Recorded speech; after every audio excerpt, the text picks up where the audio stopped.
Hello दोस्तों, कैसे हैं आप सब लोग। आशा करते हैं आप सब लोग अच्छे होंगे। हम सब लोग भी अच्छे हैं।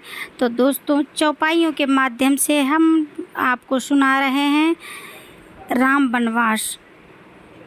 तो आपको ये राम वनवास चारों चौपाइयों के माध्यम से कैसा लगा? अगर अच्छा लगा तो प्लीज़ सब्सक्राइब करें, लाइक करें, कमेंट करें। तो आगे क्या होता है सुनिएगा।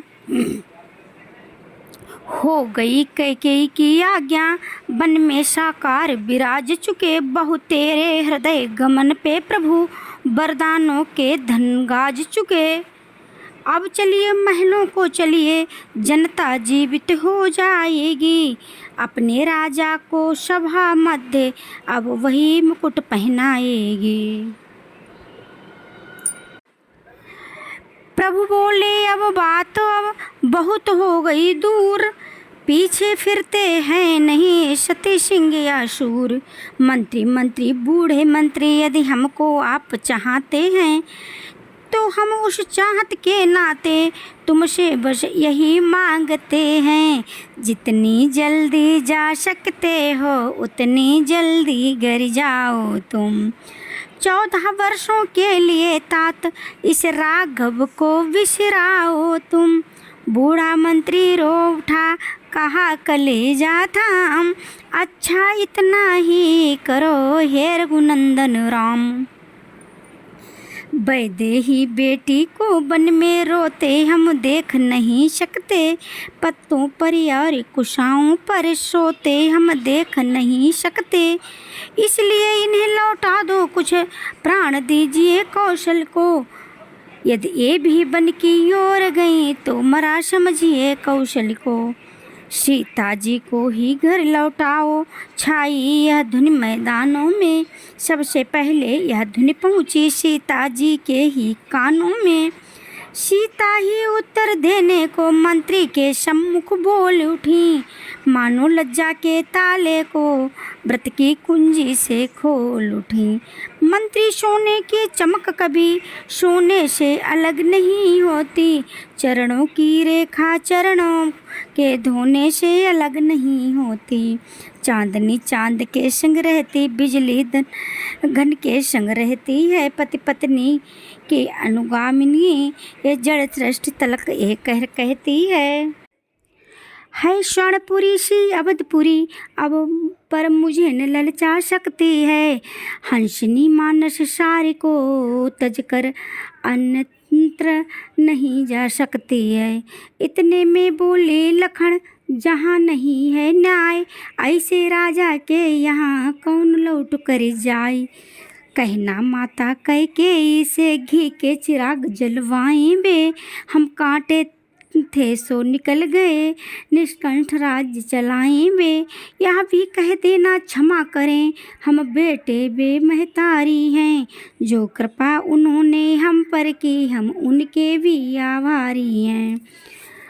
और न कर पाए लखन किया राम ने बंद, सदा बड़ों के हुक्म से छोटा है पाबंद। अब मीठे रस के भरे सीधे सच्चे बहन, बोले मंत्री राज से रघुपति करुणाईन। दिल की शक्ति पर छोटे के वचनों को मत लिख देना तुम, सौगंध तुम्हें है वहाँ पहुँच कर केवल इतना कह देना तुम। माता दी आशीर्वाद हमें, हम कुशल सहित घर आएंगे, जब 14 वर्ष पूर्ण होंगे तब दर्शन उनके पाएंगे। इन 14 वर्षों में भी हम क्षण मात्र न भूलेंगे उनको, अपने विचार के मंदिर में श्रद्धा से पूजेंगे उनको। यह कहकर उठे भक्त वल्लभ, फिर हृदय लगाया मंत्री को, नाना प्रकार से समझा कर कौशल लौटाया मंत्री को। धीरे धीरे रथ चला उधर अवध की ओर, इधर तीर सुर सरित से पहुँचे राज किशोर। मांगी जो नाव को तो नाविक ने कि शुरू चोचले की बातें, कुछ नहीं थी लेकिन सब कुछ थी मल्लाह मन चले की बातें। प्रभु बोले इधर नाव इधर लाओ, वह बोला लाता हूँ राजा, आया हाँ आया अब आया, आता हूँ राजा। प्रभु बोले जो बात हो कहो उसे जी खोल, आया आया इस तरह करो न टाल मटोल। तब केवट कहने लगा सकुचा करके साथ, कहनी तो है बात पर कहीं न जाते नाथ। अच्छा सरकार पूछते हैं तो कहता हूँ संशय अपना, बस मंजन मेरे सम्मुख है फिर क्यों कर रहने दूं अभय अपना। सुनता हूँ मैं इन जादू है राजा जी के पद पंकज में, बन गई शिला सुंदर नारी चरणों की धूल के लगते ही। जड़ से चेतना आती है तब जीवन भूर के लगते हैं, चरणों की रज से ये प्रभाव पर पत्थर पर और शिला पर है। तो मेरी लकड़ी की नैया छूते ही बस छू मंतर है। मंद मंद कुछ मुस्कुरा बोले उठे श्री रघुराई, अपने संशय नाश का तुम्हें बताओ उपाय। केवट ने तब अर्ज की नीचा कर कुछ मात, है जो एक उपाय यदि स्वीकार करें रघुनाथ। अपना मेरा दोनों ही का यूं काम बना लें राजा जी, चरणों की रज पर संयम है और रज धुलवा लें राजा जी। सेवक की रोजी बनी रहे बाधा न आपके काम में हो कृपा राम की केवट पर केवट का प्रेम राम में हो। कोमल कमलों का मल धोकर निर्मल दोनों को कर दूंगा, या भी गोरे चिट्टे होंगे अपने भी जी को भर लूंगा। मालिक मालिक स्वीकार करो तो अभी कठौता लाऊं मैं, पहले लूँ आज जांच कठौते से फिर नौका पर खिसकाऊं मैं। प्रेम भरे आदर भरे भाव भरे सुन बहन, करुणानिधि के सचमुच हुए उस क्षण करुणायन। पुलकायन मान में रोम रोम ओठों पर मंद हसन भी थी, जानकी लखन की ओर निरख कुछ भेद भरे चितवन भी थी। मानो कहते थे दोनों से यह बात तुम्हें भी प्यारी हो, तो फिर यह चीज़ तुम्हारी है उसका ये भी अधिकारी है।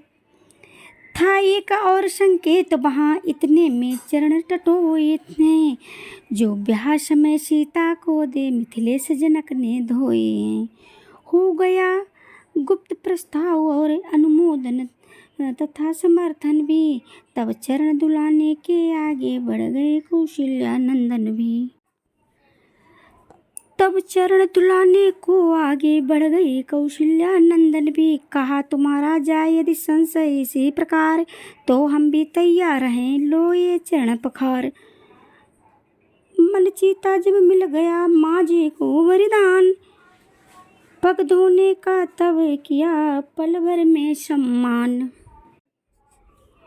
वह खास दृश्य था गंगा पर, गंगा भी जिससे पुलकित थी, नवमंडल उधर मुदित मन था, पृथ्वी भी इधर प्रफुल्लित थी। हाजिर थे एक कठौती में गंगा और गंगा जल दोनों, केवट के दोनों हाथों में थे कोमल चरण कमल। उन कमलों का मल क्या धोया सेवक ने मल अपना, कर लिया जन्म जन्मांतर को सब ओ केवट के उज्जवल अपना। जो चरण अनेक तपस्या कर मुनियों की दृष्टि आते थे, क्या हृदय है वे केवट द्वारा गंगा तट पर धोए जाते थे। बोलो सियापति रामचंद्र की जय। तो दोस्तों आगे की चौपाइयाँ कल सुनाती हूँ, तो अगर अच्छी लगें तो बताना, अगर कोई गलतियाँ हों तो उनको भी कमेंट में बताना। तो बोलो प्यार से बोलिएगा एक बार फिर से, बोलो सियापति रामचंद्र की जय।